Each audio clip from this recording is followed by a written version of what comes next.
So I think it's my my personality and my personal skills.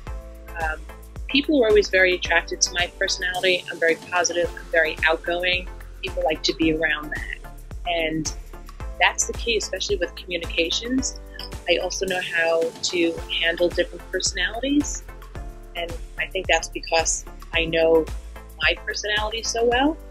I'm working with athletes that, sometimes some are getting in trouble almost every day of the week for something. You just know how to handle people. And I think it's the interpersonal skills, definitely, because people will always, they're just attracted to that. I'm so fortunate, not only with the clients, but such a great group of friends. Some of my friends have been from day one. And I think that's really the biggest part of it. And they see that comes a lot of, I'm very genuine.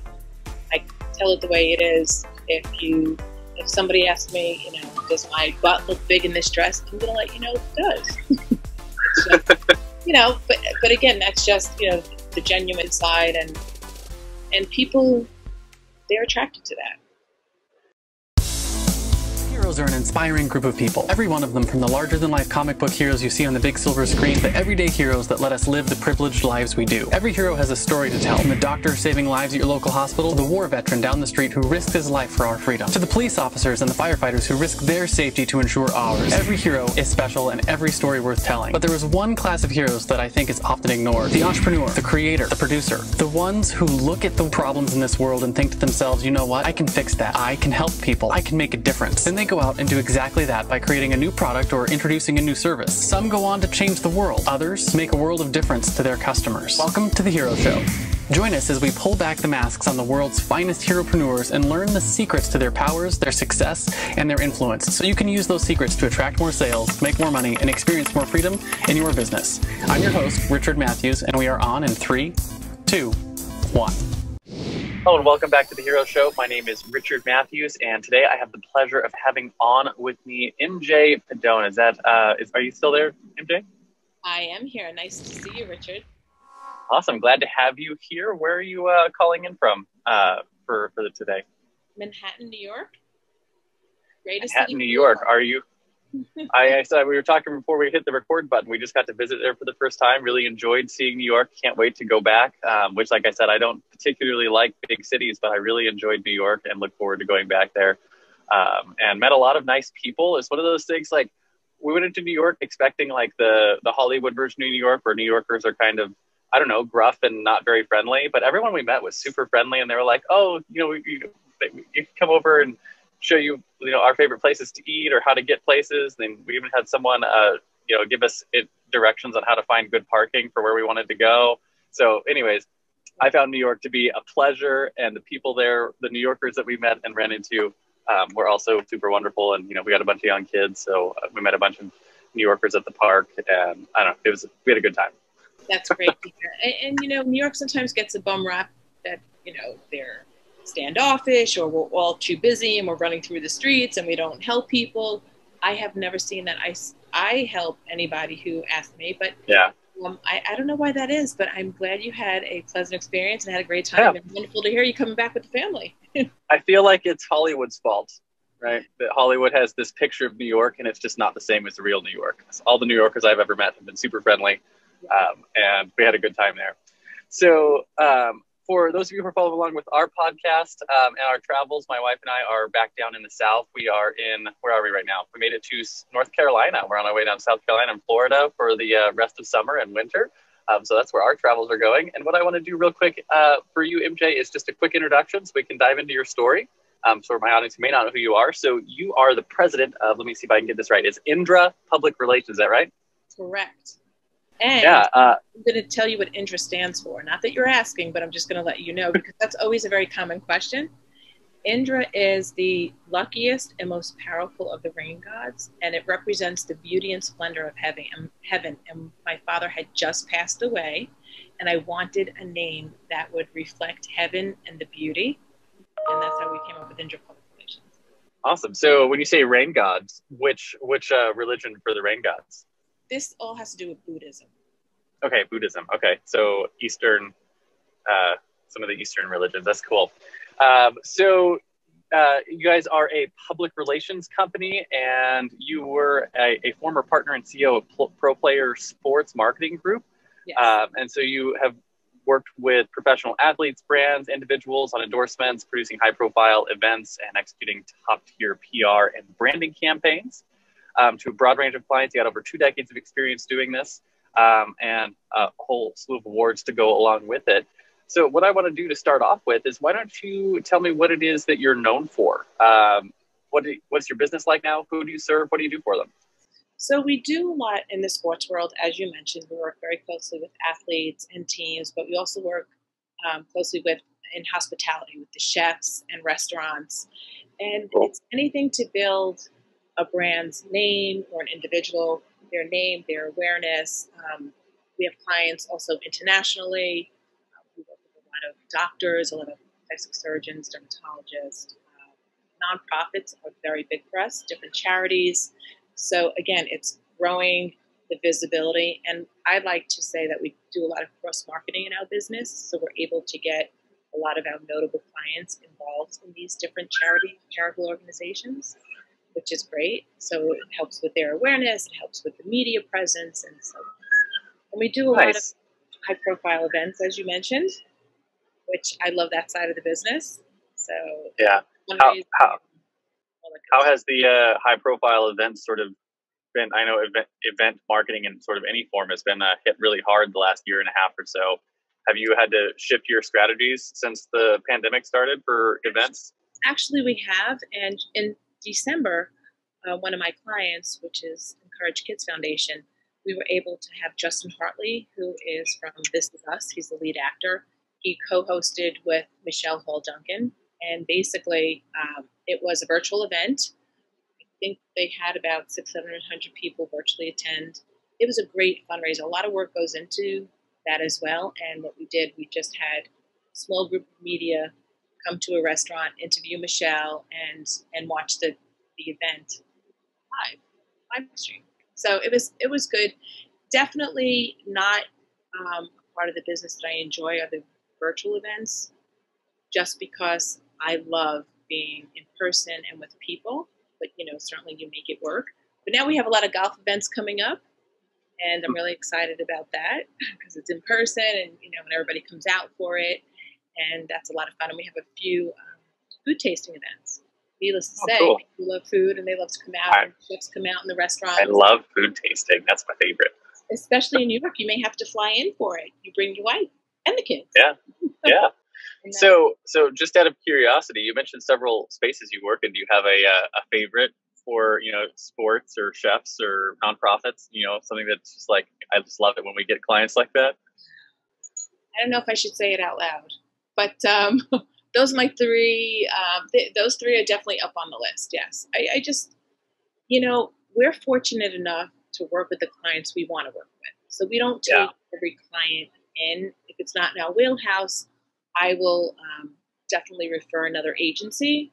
So anybody we do bring in, it's fantastic and it's fun.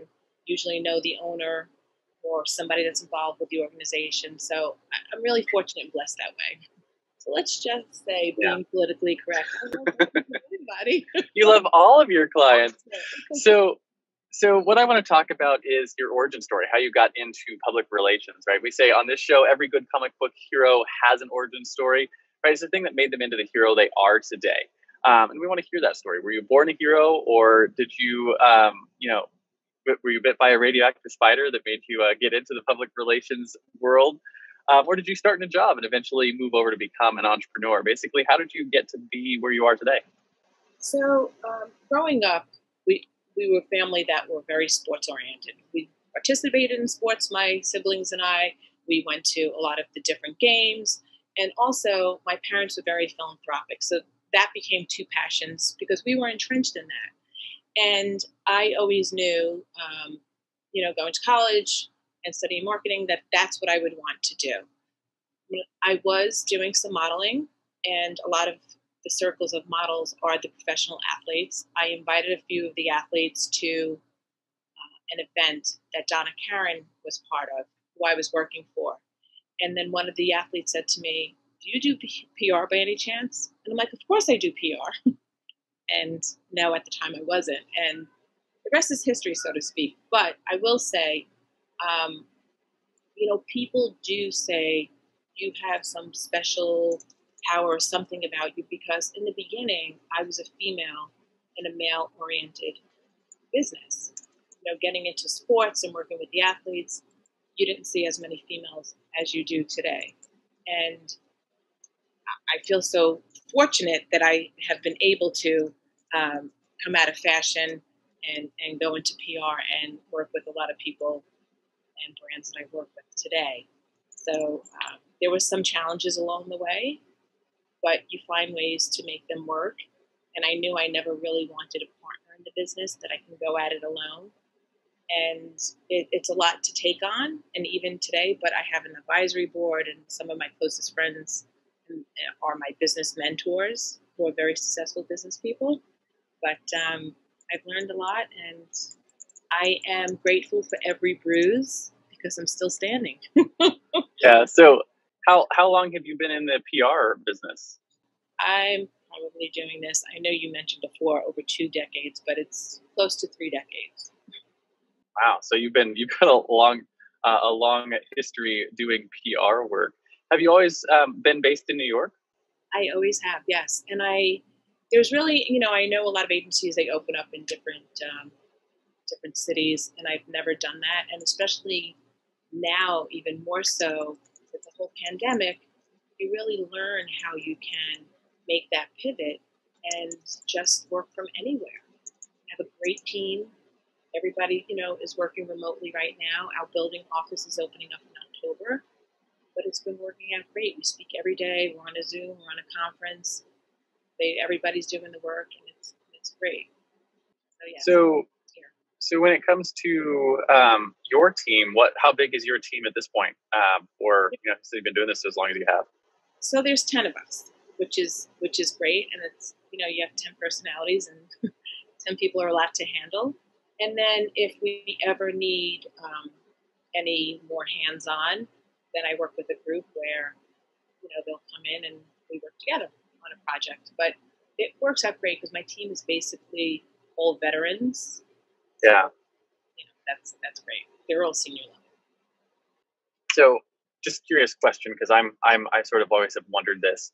How do you guys see PR fitting into the overall marketing for a company or a brand?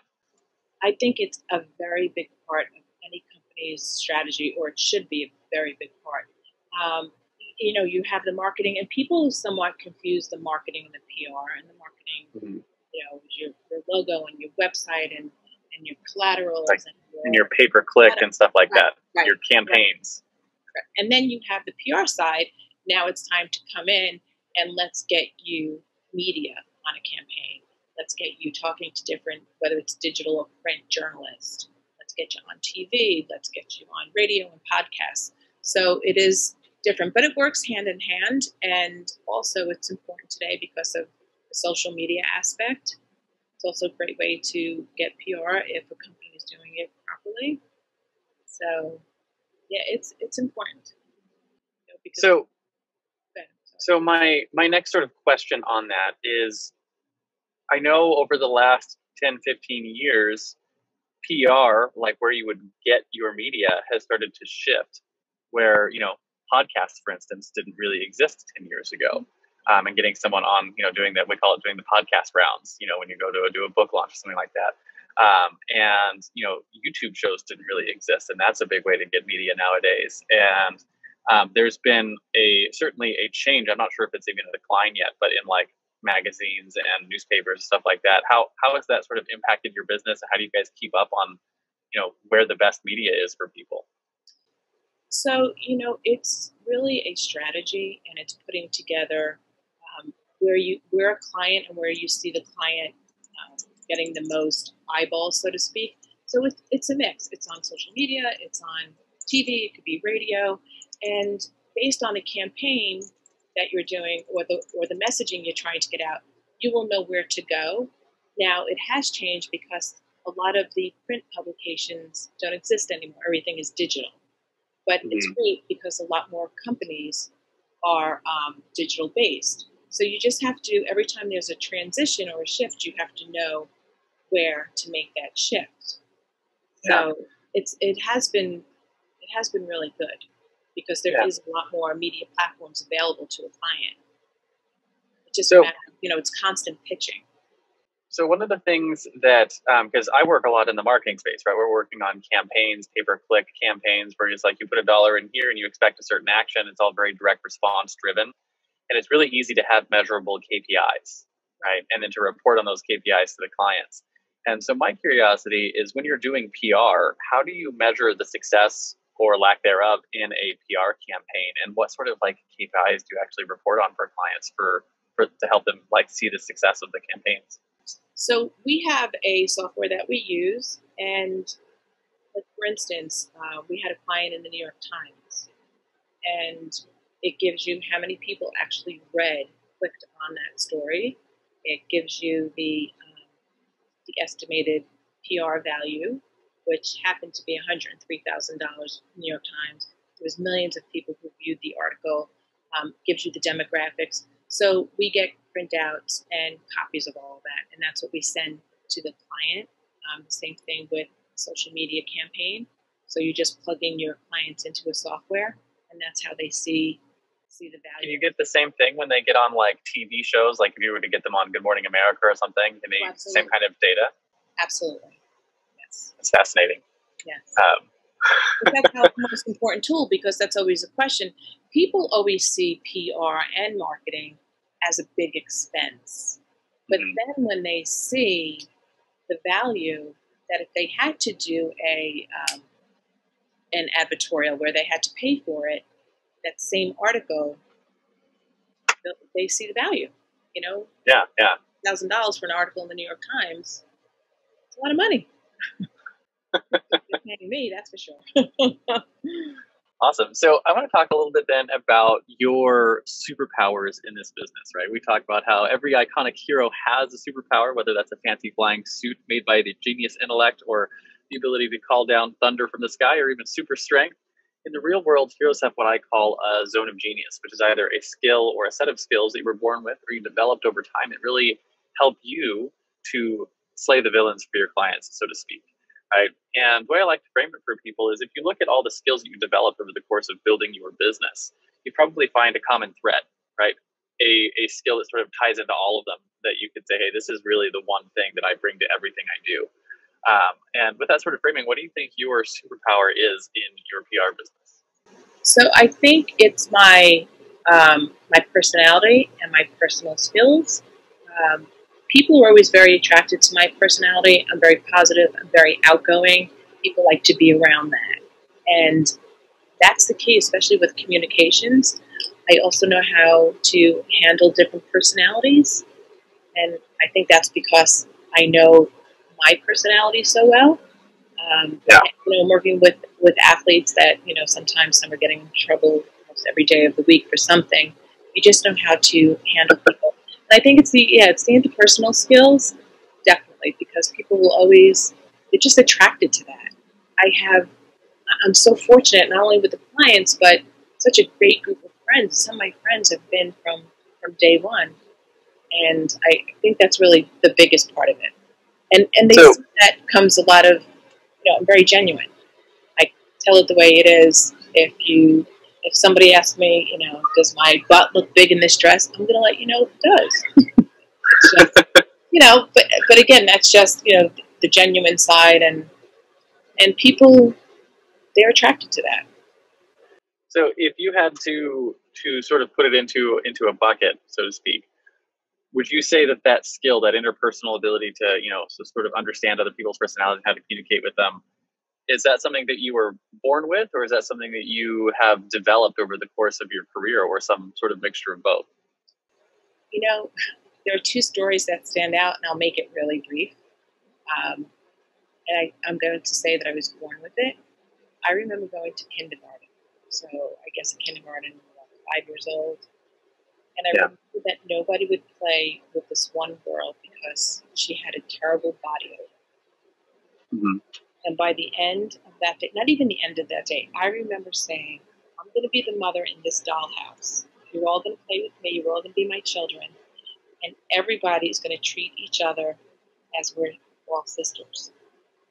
They made everybody tell each other their names and what they liked. And I remember it like it was yesterday. And she became my friend. And I think because people wanted to be my friend, they had to also accept her.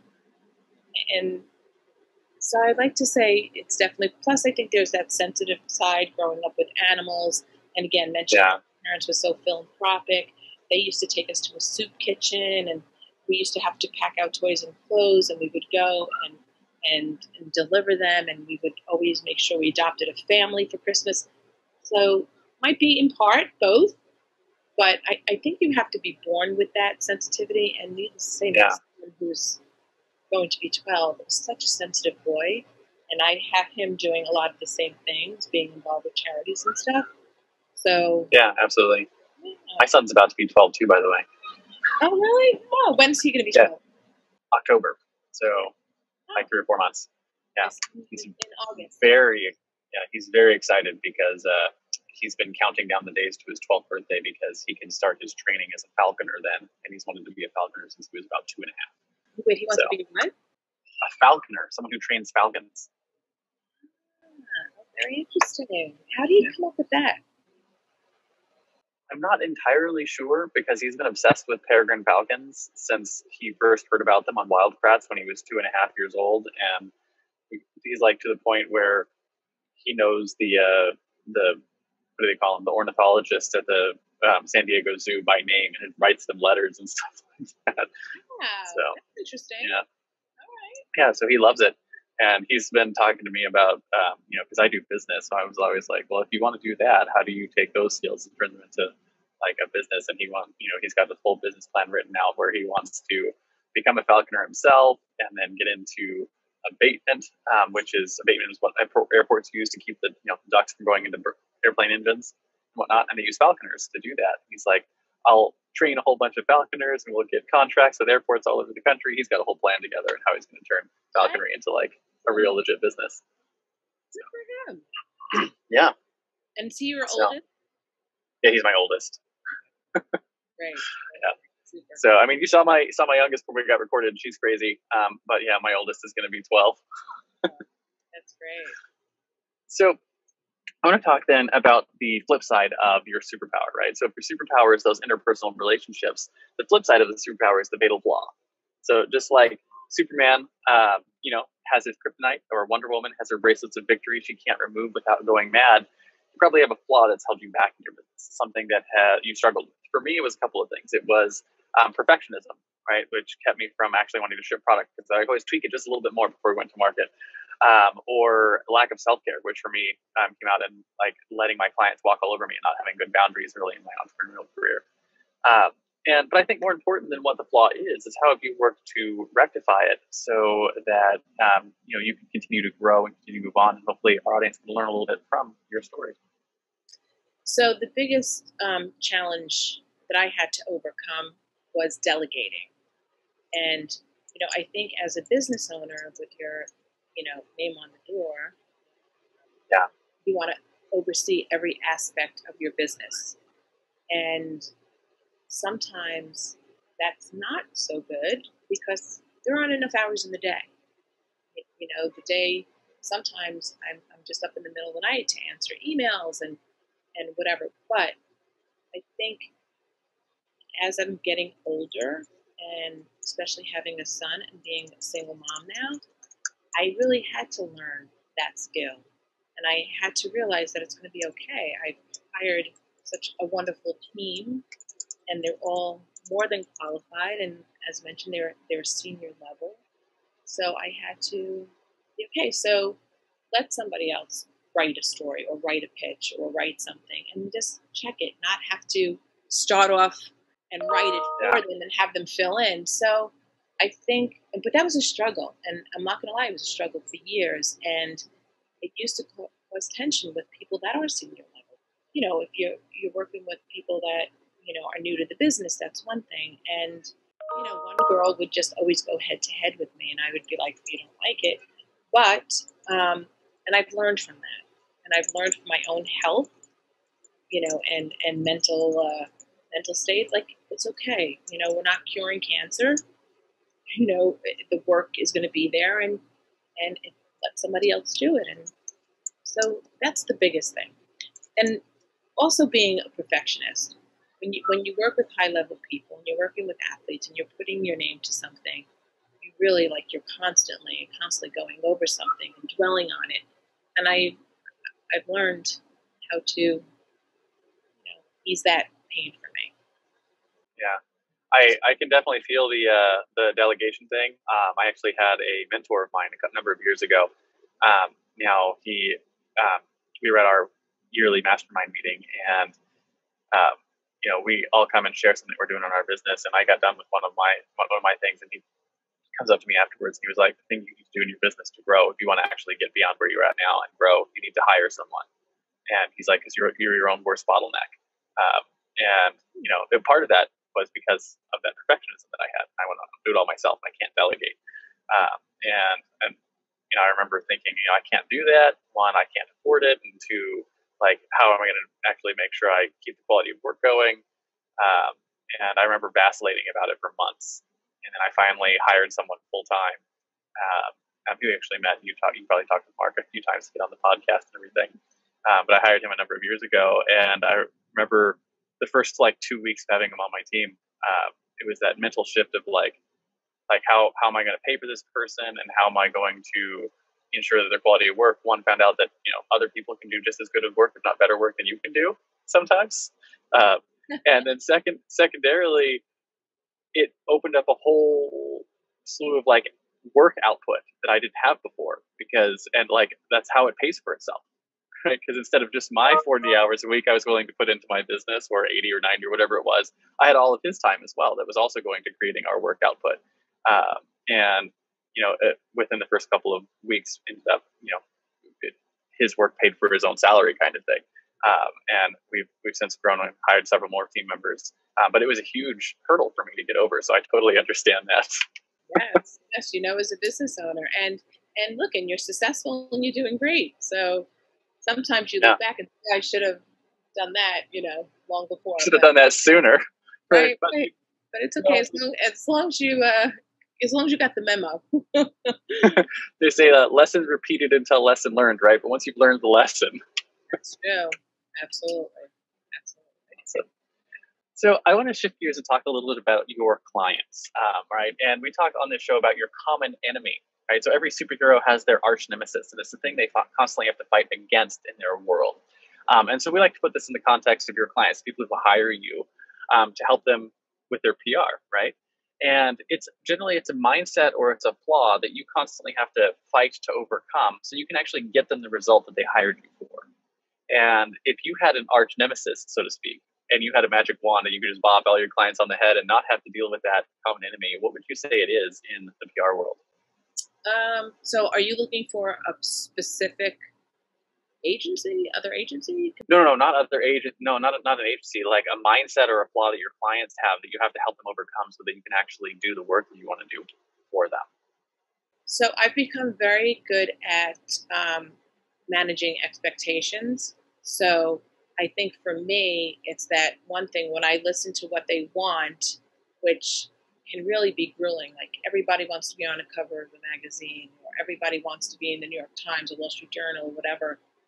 That sometimes eats at me because they don't know what it takes to get there. They don't know what you build and the messaging and so on and so forth. Or you need a sizzle reel, or you need to put together these photos. And so that's always a challenge. And sometimes you just want to hit them up, but you have to educate them. So yeah, I think is that and I could say the expectations being very difficult for someone who doesn't really understand PR, right? Right, because I'm in the marketing world, so I feel like I should have a good understanding of it, and I still don't, right? Because I've talked to a few PR people before, and I don't really know what it takes to get onto or into the New York Times or get onto the morning show, right, or Good Morning America, something like that. And I don't really know like what goes into making that happen or what to expect as a result on the other side. So if I was hiring a PR agency, I know that like that would be the thing I needed. I would need someone to come in and really help me like understand what should my expectations be. Right. And, you know, if you're not coming into it with that mindset, we're like, I don't know what the expectation should be. Maybe you already have an expectation of like, I'm going to hire this PR agency and they're going to get me a New York Times tomorrow. Right. Like, I could see that being a problem. Right. And you know, and then you go through the process of explaining how it works. Like people just think you call over to GMA and say, hey, I have this great new client and you should talk to them about their charity, but it doesn't work like that. They want to see a media reel, and then you're explaining to a client what a media reel is and how they go about putting one together. But that's the tools that a producer at GMA or NBC or wherever you're pitching, CNN, those are the tools they need. So basically, you're sending the video with a pitch, with all, you know, letting them know somebody's background, and you're also helping them create a story as well. You know, and a perfect example, we created a story with two clients. One client is a meat purveyor that provides meat internationally, all across the U.S. and internationally. And then another one was a restaurant, and it was a story about the price of meat. So it was great, and it took 7 months of pitching them about the story and how important. And then finally, I got an email that said, hey, we're ready to do the story, but it was 7 months later. And then you have the client saying, it was such a great story. How come they haven't picked it up? But again, it's constantly that managing of expectations. Sometimes you want to sit with a client, and you know, I wish I had that wand that just taps them lightly on their head and they get it. Like a light bulb goes, oh, now I understand. So there's always that time, especially on the onboarding phase. And yesterday was a great example. I'm going to be working with this new client, and they're based out of Texas, and I had 12 of them on, and it was just me and one other person from my team.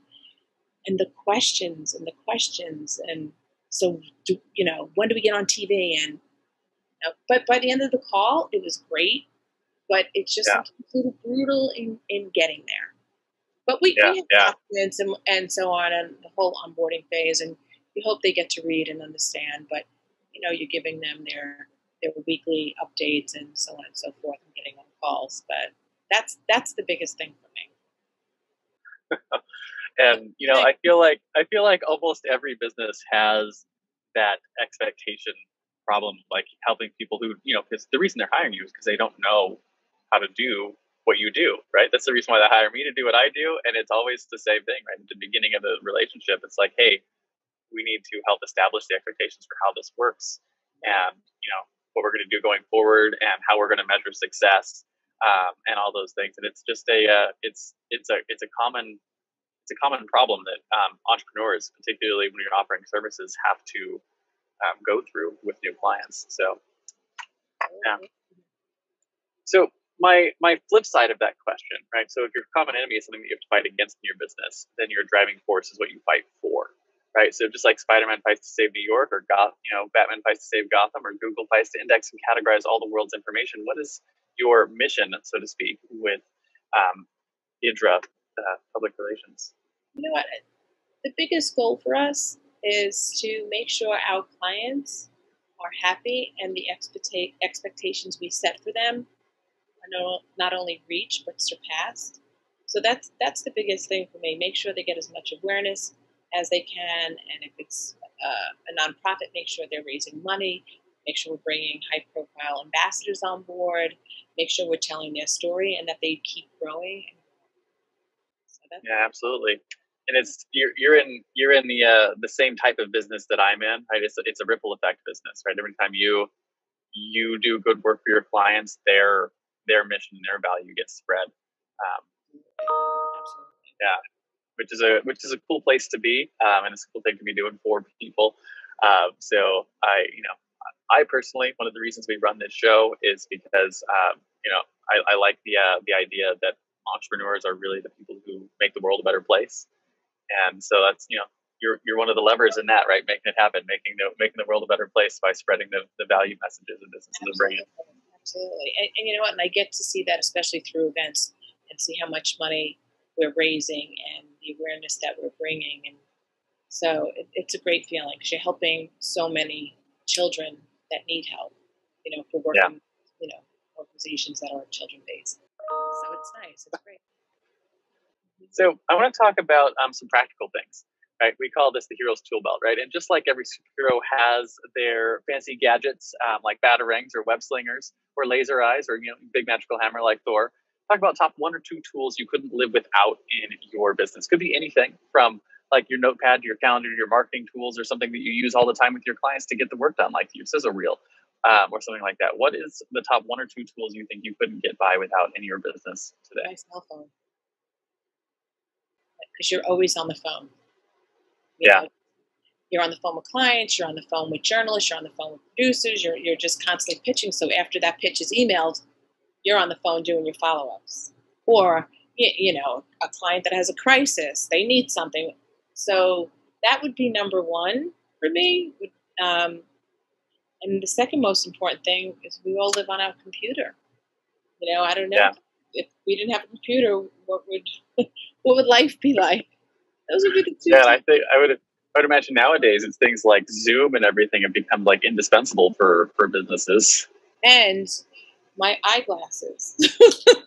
I hate them. I can't see anything anymore. But that's all. I put my contacts on today. So normally I've got glasses on, but I occasionally I get a wild hair up there. And want to not wear my glasses and put my contacts on. And my notes in my phone, I have a notepad. I don't know what I would do if that notepad was ever erased. Yeah, you got to make sure it's synced and back up somewhere. Yes, exactly. Oh man! And now a quick word from our show's sponsor. Hey there, fellow podcaster. Having a weekly audio and video show on all the major online networks that builds your brand, creates fame, and drives sales for your business doesn't have to be hard. I know it feels that way because you've tried managing your show internally and realize how resource intensive it can be. You felt the pain of pouring 8 to 10 hours of work into just getting 1 hour of content published and promoted all over the place. You see the drain on your resources, but you do it anyways because you know how powerful it is. Heck, you've probably even tried some of those automated solutions and ended up with stuff that makes your brand look cheesy and cheap. That's not helping grow your business. Don't give up though. The struggle ends now. Introducing Push Button Podcasts, a done-for-you service that will help you get your show out every single week without you lifting a finger after you've pushed that stop record button. We handle everything else: uploading, editing, transcribing, writing, research, graphics, publication, and promotion, all done by real humans who know, understand, and care about your brand almost as much as you do. Empowered by our own proprietary technology, our team will let you get back to doing what you love while we handle the rest. Check us out at pushbuttonpodcast.com/hero for 10% off the lifetime of your service with us and see the power of having an audio and video podcast growing and driving micro celebrity status and business in your niche without you having to lift more than a finger to push that stop record button. Again, that's pushbuttonpodcast.com/hero. See you there. And now, back to the Hero Show. So I want to talk a little bit about your own personal heroes, right? So just like, Frodo had Gandalf, or Luke had Obi-Wan Kenobi, or Robert Kiyosaki had his rich dad, who were some of your heroes? Were they real-life mentors, speakers, authors, maybe peers who were a couple of years ahead of you? And how important were they to what you have accomplished so far in growing your agency? Well, I always like to start off with Arianna Huffington. I think she did tremendous work in the field. As a female, but starting a media company. I've had the great pleasure of attending many of her conferences where she was speaking at, and she's a lovely woman. I approached her and I told her that I wanted to write for the Huffington Post, and that's always a passion of mine. We do so much writing, and she literally gave me her cell phone number and she gave me an email. She said, "Email me tomorrow, and I will set you up with person that handles people that write for the Huffington Post." And that's going back a while because now, she has Thrive Global and so on and so forth. So she certainly is one. And then you have the people that are doing so much charity work out there. I love what Bill and Melinda Gates do, what we're doing. I don't know where they are. But people like that, even, I know Angelina Jolie at times gets a bad rap, but she has a beautiful heart, and that's really important, watching somebody like her. Yeah, absolutely. important. I know she's adopted a number of children too, and That's tremendous. I mean, that's yeah, tremendous. That's great work. And then you have the quiet heroes. I have a very dear friend. He's one of the founding members of Robin Hood Foundation, which is a New York-based organization that's absolutely huge. He's one of the most philanthropic people that I know on the planet. He has such a giving heart. Not only is he one of my dearest friends, but he's also my business mentor. And I look up to him for many reasons. And when those days can become dark as a sole business owner and you have to make so many different decisions, you know, he being there is certainly one of them. So. Yeah, absolutely. I love having I have a couple of people in my life that are like that. One of them I tell people he's my running mate, so to speak, right? You know, I run everything I do by him just because I know if I don't, it won't be as good if I don't get at least his eyes to pass over it. Oh, absolutely. And they're great people to have in your life. And tell everybody that you should definitely have, you know, business mentors. And, you know, again, going back to my personality, we host a lot of networking events and we bring a lot of great people in the room. And I make sure he's at every one of them. I think everybody should have, his name is Peter Boris, Peter in their life. Yeah, absolutely. So for me, it's a Zach. Everyone needs a Zach in their life. He's, you know, the genius I keep in my back pocket, pull out every once in a while. So I want to talk a little about your guiding principles, right? So one of the things that makes heroes heroic is that they live by a code. For instance, Batman never kills his enemies. He only ever puts them in Arkham Asylum. So as we wrap up this interview, I want to talk about the top 1 or 2 principles you live your life by. So maybe something you wish you knew when you first started out on your own hero's journey. You know, the first principle that comes to mind, because I'm always talking to my son about this, is treat people the way you want to be treated. And that's the karma you're going to bring into your life, for sure. You know, if you're going to treat people disrespectfully or negatively, that's what you're going to attract. And as far as, I don't get caught up with the competition. I just get caught up and I focus on the clients I have, the potential clients that may come on board, and how can I just do great work. So for me, again, it's just living your life as positively as you can. Treat people the way you want to be treated, and it's all about respect. So I hope that answers. Yeah, absolutely. I know the one of the things, the whole what do you call it? The golden rule is, you know, treat other people the way that you want to be treated. I have a slight modification that I've made to that rule just in my own head, and I call it the platinum rule. I don't know if that makes it any better or not, but it's treat others the way that they want to be treated. And the only reason I ever brought that up in my head was because I've run into some things that, like, some people don't want to be treated the way I want to be treated. They want to be treated differently. So that goes into, like, what you were talking about, learning that whole interpersonal relationship aspect of being able to understand what their motivations are and what they're interested in. And for me, it just helps shifts my focus a little bit from trying to focus on me to focus on the other person. Really, it's the same rule. It's just my own little way to think about it, if that makes sense. No, absolutely. Sure it does. That's great. Yeah. That's great. Absolutely. So I have one more thing I want to talk about on the interview, and that it's pretty simple. I call it the Hero's Challenge. And I finish all of my interviews with this. And basically, it's just to help me get access to stories that I might not find otherwise, because not everyone is out doing the podcast rounds, as we say. So the question is this: do you have someone in your life or in your network that you think has a cool entrepreneurial story? Who are they? First names are fine. And why do you think they should come share their story with our audience here on the Hero Show? Well, since I already brought him up, Peter Boris, I think he would be fantastic. And he is a hero in many people's eyes. As mentioned earlier, he is the founding partner of Robin Hood, along with many other businesses that he is involved in finance. I think he would be great to tell his story. And that'd be cool. I'd love to have him on. Yes, and he certainly wears a cape every day. Just don't see it, but he wears so just so I'm clear, like, You're talking about Robinhood, like the investing platform Robinhood?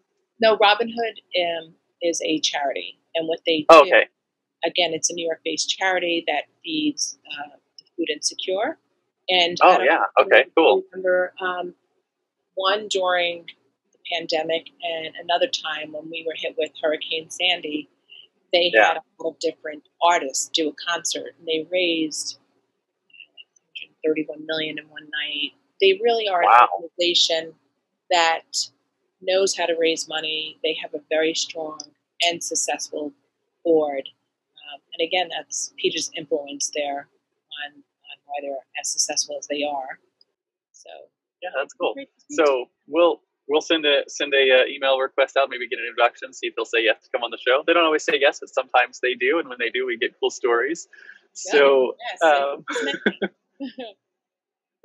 so with that, we do our send off in the comic books, right? In comic books, there's always the crowd of people at the end who are clapping and cheering for the acts of heroism. So as we close, our analogous to that is, where can people find you? Where can they light up the bat signal, so to speak, and say, hey, MJ, I'd really love to work with your agency? And so I think the first question is, where can people find you? The second question is, who are the right types of people or businesses to reach out and say, hey, we would like to get your help?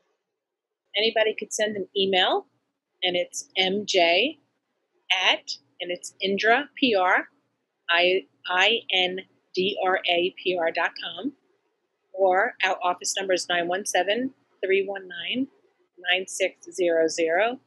And the right people are, people maybe in entertainment, in hospitality, the nonprofit world, health and wellness, beauty, some fashion, or people that have a great story and just really need help getting it out there.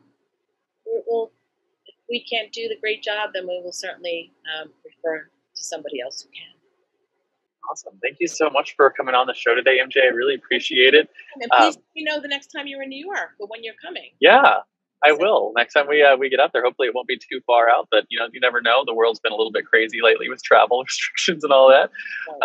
But yeah, if you are listening to this and you are in one of those spaces and you need a PR agent, definitely take the time to reach out to MJ and her team. I'll make sure that the phone number and the email address are in the show notes below this. And again, MJ,